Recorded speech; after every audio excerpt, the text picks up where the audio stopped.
Баршаға ассалаумағалейкум достар. Сіздермен бокс жаңалықтары видеоны бастамас тұрып арнаға тіркеліп, видеоға лайк басуды ұмытпаңыздар. Ең соңғы жаңалықтар тек қана бізде болады. Сол үшін арнаға тіркелеміз. Садриддин Ахмедовті қауіпті нокаутшыға қарсы шығармақ.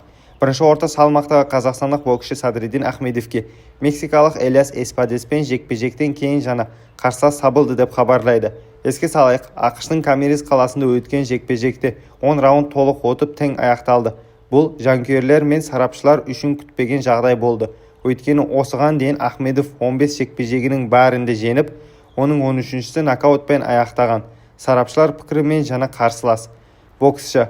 Сарапшылар Садриддин атақты Геннадий Головкинге тенеп жүр. Мамандар Ахмедовке жақсы қарсылас болатын боксшыны есімін атады. Ахмедов орта салмақта 10 жыл қорқынышты ұстаған. Ұлы Геннадий Головкинге салыстырып жүрген тағы бір қазақстандық панчер. Әзірге Садриддинде ондай техника жоқ болғанымен, соққысы күшті ғаламат.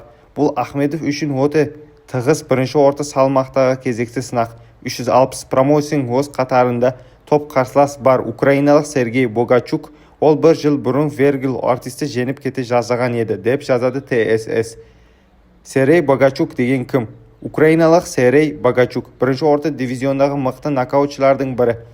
Оның жеңісінің барлығы дерлік нокаутпен аяқталған. Тек біреу ғана толық өтті.